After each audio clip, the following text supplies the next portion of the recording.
Welcome panel, and thank you all very, very much for being on the panel today. The reason we're here is there is a consultation, or rather I should say there was a consultation about e-invoicing in the UK launched by the UK government. We had tried some OCR opportunities and they weren't really working, to be fair, David. And the impact was having on our supply chain was huge. We were not able to get our invoices paid quick enough and fast enough because they weren't on the system. And they weren't on the system because they were everywhere else but the system, to be fair, right? E-invoicing and all that goes with it is just the right thing to do. I call it the 3 C's of e-invoicing. The benefits are threefold. One is cost, which is not the primary benefit, but it's a byproduct of doing e-invoicing. There are cost benefits that come both in terms of process, personnel, and the time invested. The second is cash. It's not particularly applicable for a bank, but many companies, particularly SMEs, can really improve their cash realization. How can they get paid earlier, or can they look at financing solutions linked to e-invoicing and data is another benefit.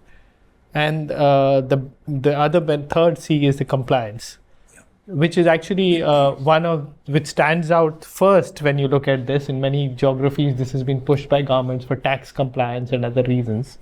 So it really improves compliance. Great. I got these stats from a Deutsche Bank analysis. Like you were saying, there through very significant cost savings. Susie, you speak to a lot of early adopters on e-invoicing. Do they see, these are very significant. Are these seen and actually realized in reality? Yes, I remember when I was selling electronic invoicing, and this was back in early noughties, I think we call it. Never sounds right.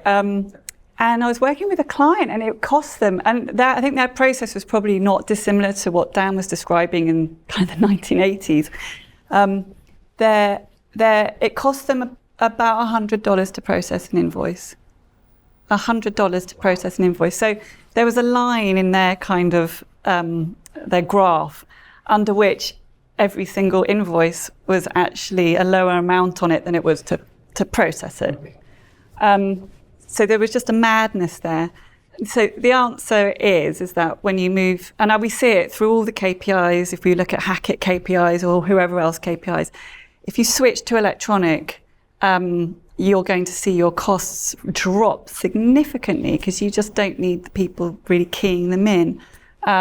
So then I'd say the 30% is super conservative in terms of the savings. Yeah. It's much more towards, it's the 50% up. So let's have a look at the different models out there, Dan. This looks a very complicated slide. This isn't intentionally put out there to scare people, but it is a complicated topic, right?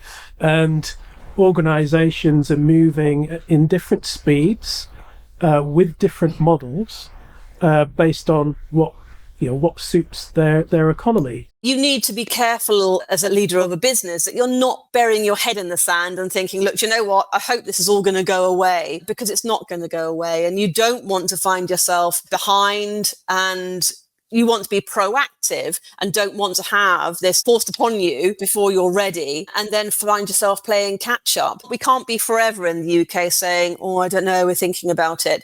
We need to be able to move forward because there are significant cost savings, efficiency gains to be made by using e-invoicing.